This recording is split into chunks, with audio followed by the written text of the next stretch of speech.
We're living in a sex-crazed society.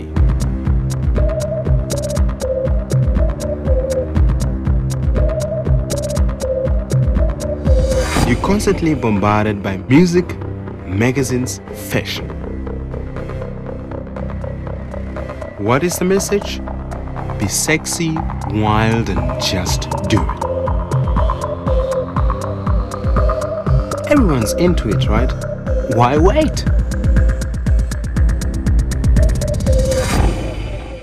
And yet, our country is facing a devastating HIV epidemic.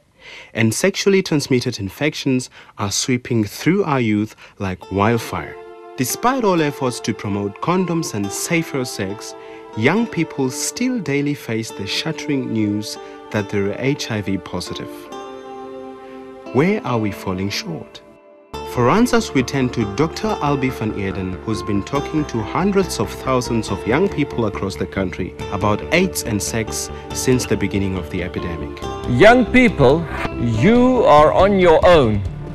When I was your age, to a large extent, abortion was against the law. Pornography was illegal. And so these laws protected us. And these laws have been taken away. And if you don't stand on your own feet, and you make up your mind what you want in life and what you don't want in life, what lifestyle you're going to live and what lifestyle you're not going to live, nobody's going to do it for you. The bottom line is, you will have to make a decision. This will not be your conventional education session. You'll be seeing images that have been limited to doctors and hospitals for a long time. So join me for the next half hour that'll open your eyes. Every day we make contact with many germs, and our body's resistance, our immune system, fights them off. Your immune system is made up of white blood cells that move through the body, finding and destroying germs that can make you sick. There is one virus, though, that does not attack your body, but targets your immune system. HIV, the human immunodeficiency virus. There is no cure for this virus. It kills without exception. And all it takes is one sexual encounter to contract HIV. The line here shows you what's happening to the immune system of a person after he's infected with HIV. When the line is straight, he is infected, he is a carrier, and he spreads the disease. But he's not sick. When the graph makes a dip, it means that the person is experiencing an episode of sickness. So you see, there are large periods when a person who is infected with the AIDS virus is actually healthy. He's not sick. This is the point of infection.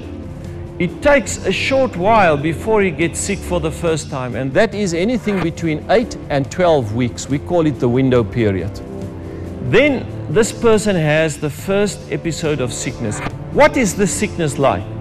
Well, it's basically like a major flu. Most people don't even realize it's the beginning of AIDS. After this episode, for a long period, the person can be symptom-free.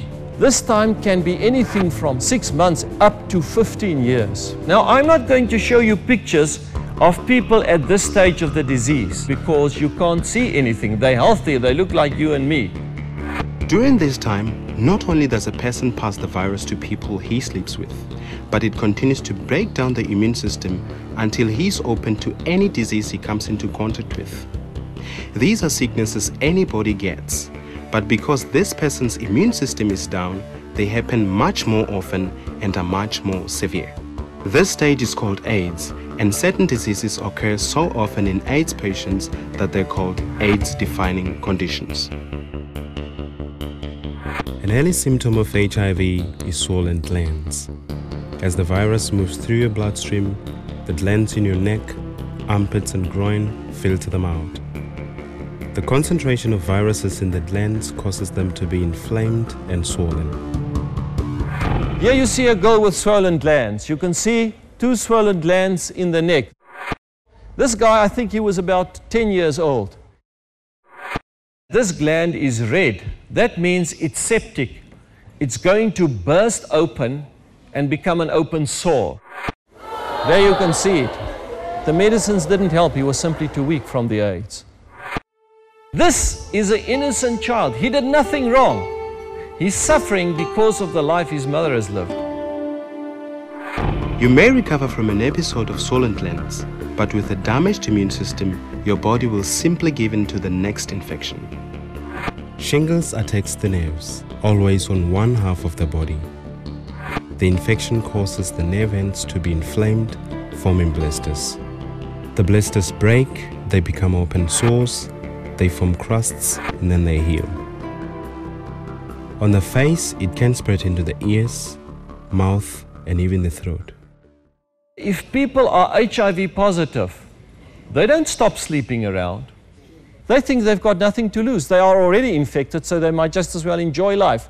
They don't realize that if they get a new infection, then it doubles the speed with which the disease progresses.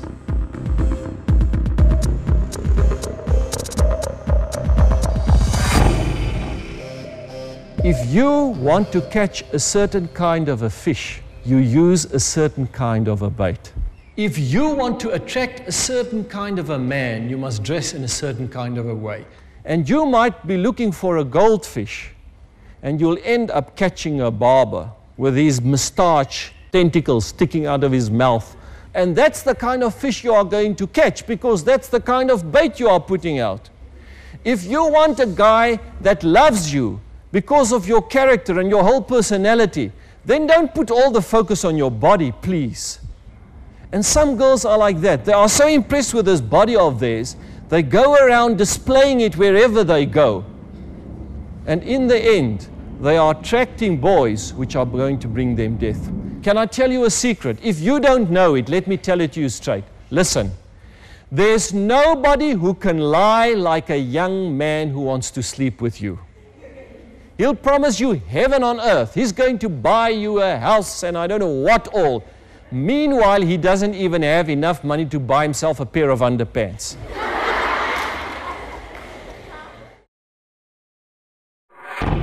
For over a century, Kaposi's sarcoma was a rare and strange condition. But with the outbreak of AIDS, it has become a widespread cancer. The first symptom is dark, purplish lesions. These continue to grow and spread, infiltrating the body. This girl lived for about 3 months after this picture was taken. The cancer reaches a stage where it begins to grow outwards. This chap doesn't look so bad. You just see the small sores next to the nose.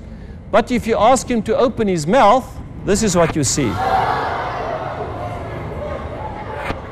This is the right hand and the left hand of the same person. Now, you might ask me, yeah, but can't you just chop the hand off? Yes, you can amputate, but remember, it's in his system. It will just come out somewhere else in his body. In case you think that AIDS is restricted to one race, let me tell you that you're living in a dream. AIDS is affecting all races in South Africa.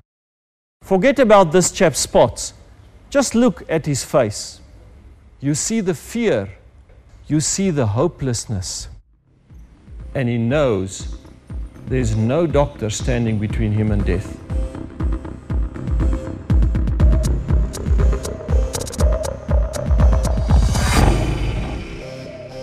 I know what is your biggest fear. Must I tell you? Your biggest fear is the fear of being unpopular and lonely.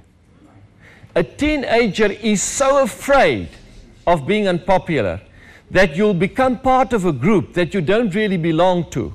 You'll go with them, you'll drink and you'll smoke pot.